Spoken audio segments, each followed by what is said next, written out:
bienvenue à toutes et à tous. Je suis ravie de vous retrouver à bord de notre vélo taxi. Je vous conduis repart pour un nouvel épisode. Nous sommes à Nantes, sur les bords de l'Erdre. C'est là où Denis Castin nous a donné rendez-vous. Bonjour Denis. Bonjour Cécile. Alors vous êtes le délégué général, c'est comme ça qu'on dit, et fondateur de Toi à moi, Toi avec un T. Est-ce qu'on peut dire de quoi il s'agit? Quelle est cette association? Oui, Toi à moi, c'est une association nantaise qui aide des personnes sans abri. Donc ça existe depuis l'année 2007 et le point de départ, c'est un moment d'indignation. Est-ce que vous pouvez revenir sur ce moment qui précède la création? En fait, c'était dans une rue de Nantes, pas loin du café culte. J'étais là, je prenais un café et puis quelqu'un est venu demander une pièce, faire la manche. Et je lui ai donné une pièce et ce jour-là, je me suis dit c'est quand même dingue. Si on était plusieurs à donner cette pièce régulièrement, en fait cette personne on pourrait la loger. Et donc à partir de ce moment-là, je n'ai eu de cesse que d'essayer de ça, c'est-à-dire essayer de rassembler des citoyens qui font un petit don régulier. Et ces citoyens qui font un petit don régulier permettent d'acheter un logement. On va revenir sur le principe de l'association, mais on s'est tous forcément posé cette question en voyant des personnes à la rue, puisque ce qui peut sembler banal n'est pas normal. Et c'est ça qui, ce jour-là, fait créer un déclic, en tout cas pour vous? En fait, je pense que l'indignation, c'est ça, c'est à un moment donné, on est tous habitués à voir la misère, à l'exclusion dans les rues. Mais cette habitude, il ne faut pas qu'elle se transforme en banalité et qu'on se dise qu'on n'est pas acteur, nous, en tant que citoyens, de ça. On participe à cette société qui exclut des gens. Et de quelle manière on peut contribuer à mieux faire en sorte qu'ils ne soient pas exclus. On est citoyen, on va bien, on peut agir directement, très simplement, pour aider ces personnes sans abri à ne plus l'être.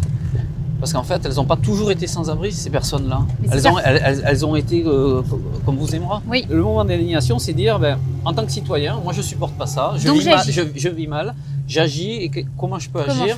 Peut-être en essayant de réunir des personnes qui partagent la même indignation et à plusieurs, essayons d'acheter un appartement. D'accord. Voilà, donc c'est ça l'idée.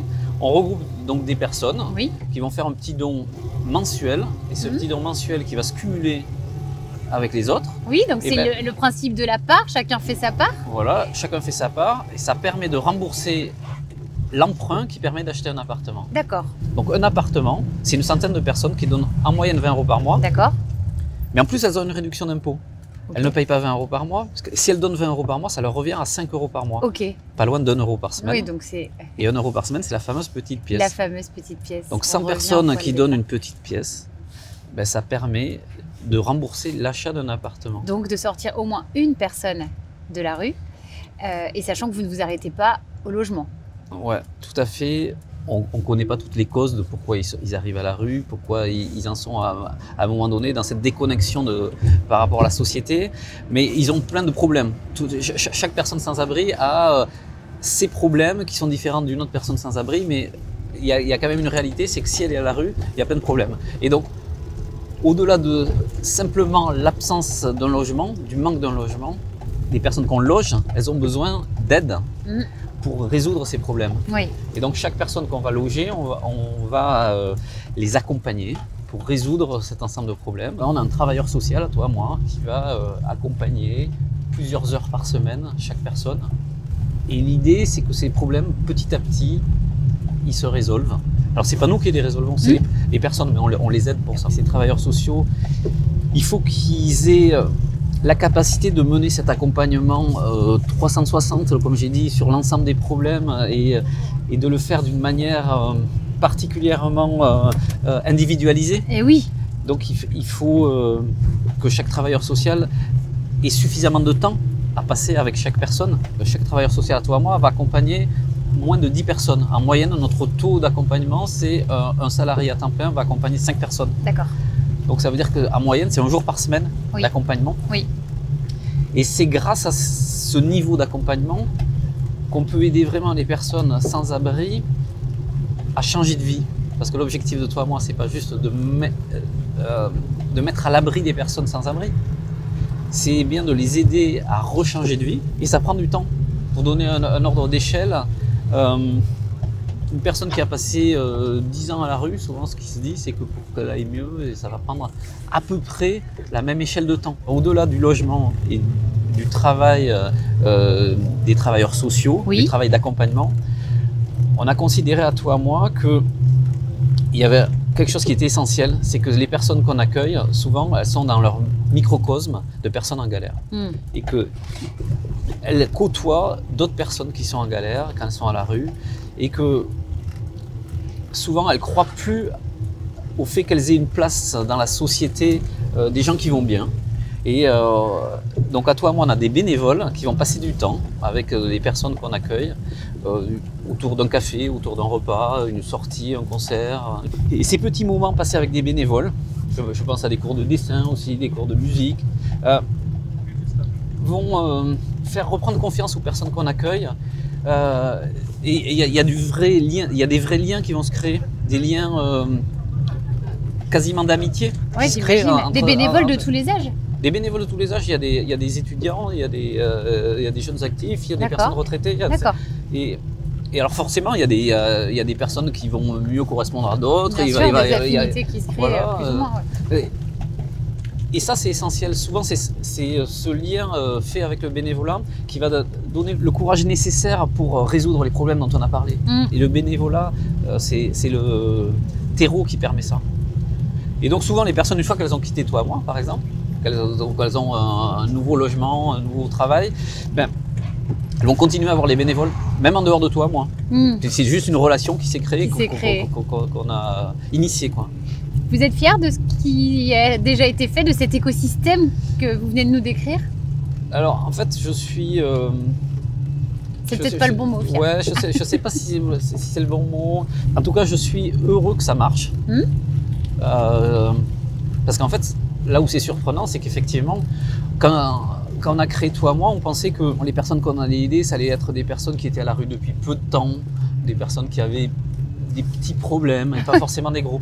En fait, on voit que c'est beaucoup plus complexe que ça. Et il y a des personnes qui sont passées par Toi, Moi, qui avaient dépassé 10 ans à la rue, qui avaient vraiment une somme de problèmes, un millefeuille de graves problèmes et qui ont été résolus comme ça dans la durée par ce travail de fond et cette relation qu'on arrive à créer entre les personnes qu'on accueille et Toi, Moi.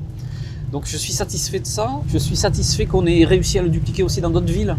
Voilà, c'est parti de Nantes. À Nantes, on a une dizaine de logements maintenant. Oui. On en a 2 en cours d'acquisition. On est en Vendée. On est à Angers aussi dans la région. Donc, oui. Donc en tout, une quarantaine. Mais on est allé aussi sur d'autres territoires. Oui. Quarantaine vraiment partout en France. D'accord. Et donc là, on démarre à Marseille. J'étais à Marseille la semaine dernière. À Lille, on a démarré cette année. Donc le fait que ça essaime et que sur d'autres villes, il y ait des personnes qui veulent reprendre cette initiative et s'en emparer et la développer, donc ça c'est une réelle satisfaction. Voilà, je suis satisfait de ça, mais je suis très frustré aussi. Je suis frustré parce qu'en fait on pèse très peu par rapport au nombre de personnes qui sont dans le besoin. Oui. On a à peu près 2000 donateurs réguliers qui font un petit don de 20 € par mois. L'objectif c'est qu'on ait 100 000 donateurs qui font un petit don de 20 € par mois. C'est l'occasion de passer le message. Voilà, mais je suis. On est là aussi pour ça. Mais c'est hyper important. Donc vous avez besoin de donateurs, mais peut-être aussi de bénévoles. On a besoin de bénévoles, surtout nos lieux d'implantation, et puis on a besoin d'entreprises mécènes qui nous permettent de financer cet accompagnement qui est vraiment essentiel. Parce que si on fait que loger les personnes, il ne se passe rien en fait. C'est ce qu'on comprend. C'est hyper Tout important. est relié. Tout est relié. C'est un cercle vertueux. Est-ce que vous étiez destiné à faire ça dans votre vie d'avant? Parce qu'aujourd'hui, ça occupe votre quotidien, c'est devenu votre travail. Vous faisiez quoi avant? Alors, moi, je suis ingénieur de formation. J'ai travaillé comme ingénieur. Et puis, quand je suis arrivé à Nantes, je suis arrivé pour travailler à la boutique de gestion pour entreprendre comme conseiller en création d'entreprise auprès de publics demandeurs d'emploi. Bien sûr. Je conseillais des personnes sur la faisabilité de leur projet, la viabilité de leur projet, etc. Et quand j'ai eu cette idée d'essayer de réunir des citoyens pour acheter un appartement, j'étais en capacité, je pense, de voir quels étaient tous les éléments. Une idée totalement utopique. Oui. C'est pas juste un vœu pieux de la charité. C'est un projet qui est construit et qui a un socle économique Et ça aussi, c'est assez important, c'est-à-dire au-delà du projet social de Toi à Moi qui est particulier, là, voilà, loger, accompagner, tisser des liens, il y a un modèle économique. Rechercher des donateurs qui permettent d'acheter des appartements plutôt que de rechercher des donateurs qui permettent de louer des appartements, c'est pas le même modèle économique. Non. Mais c'est ça qui nous a permis de nous projeter dans une durabilité du projet Toi à Moi. Et on a préféré, avec une centaine de donateurs, acheter un appartement. Et une fois qu'on l'aurait acheté, ben cet appartement allait pouvoir permettre d'accueillir une personne, puis au bout de quelques années une deuxième personne, et puis au bout d'autres années, voilà. Plutôt que de louer des appartements, peut-être 4-5 appartements, et puis le jour où on n'a plus de donateurs, être obligé de tout arrêter. Et oui. Oui, donc vous aviez déjà une vision longue distance, longue durée. Complètement. Qui correspond finalement à ce temps long nécessaire dont vous parliez tout à l'heure. C'est exactement ce qu'on souhaitait faire au début, c'est-à-dire faire en sorte que le geste de donner soit en lien avec la réalité de la réinsertion. Et c'est pas parce qu'on donne juste le jour de Noël à une personne sans abri que ça y est, hop, en tant qu'on a fait sa part de citoyen, cette notion d'aider dans la durée, de se rendre compte aussi que de la réalité de la réinsertion, quand on aide les personnes, souvent je dis on est un dispositif tremplin, les personnes quand elles sortent de Toi à Moi, la plupart du temps, parce qu'il y a aussi des moments où ça ne marche pas, mais la plupart du temps ça marche, à plus de 90%, voilà, on a des études d'impact, etc. Mais c'est pas un tremplin rectiligne, hein. Il y a des hauts et des bas, etc. Et le donateur qui donne dans la durée, même quelques euros par mois, il se rend compte de ça, parce qu'on lui raconte dans les lettres d'infos, etc. Il se rend compte de cette réalité-là, et donc ça crée un rapport sincère entre le donateur et l'association. Quand vous avez envie de vous promener, vous allez où pour vous prendre un bon bol d'air, un lieu où vous aimez vous ressourcer? Moi j'habite Indre, et le Marais au Dubon. Je trouve que c'est un endroit assez magique. C'est après Couéron. Et c'est des zones humides qui peuvent être inondées par la Loire lors de crues légères. Mais du coup, c'est assez particulier. Je ne saurais pas trop décrire cet endroit, mais c'est ça donne envie d'aller voir. Ouais, c'est très naturel. C'est très nature, et voilà, ça me ressource pas mal. Ouais. C'est quelque chose qui me permet de me réancrer. C'est ça. Pour repartir. Pour repartir, parce qu'effectivement, une action comme Toi à Moi, c'est quand même de l'endurance, assez péchu. De l'énergie et de l'endurance, il faut convaincre. En fait, voilà, ça, toujours. On est tout le temps dans un exercice de conviction, voilà, pour porter cette ambition de solidarité à haut niveau. Allez, c'est une dernière question, c'est plutôt une invitation proposée à tous les invités de cette émission. Est-ce que vous accepteriez de fredonner un couplet, un bout de refrain, un petit bout de chansonnette, quelque chose en tout cas qui a du sens pour vous, ou qui vous fait du bien quand ou la chanson que vous avez là maintenant tout de suite dans la tête? J'avoue que je suis musicien classique, je joue un peu de violon. Génial. Et donc en ce moment, j'écoute pas du tout du violon, mais j'écoute du violoncelle. C'est les suites de Bach.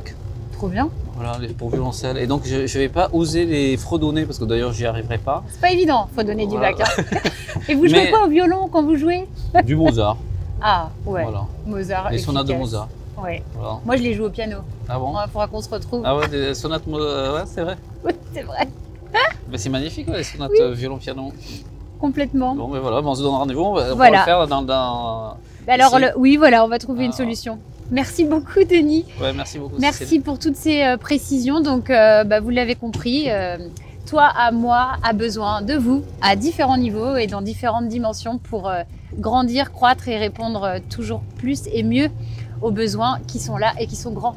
À très bientôt, on se retrouve ici avec un nouvel invité pour un nouvel épisode de Je vous conduis. Merci. Je vous conduis vous a été présenté par CIC Ouest.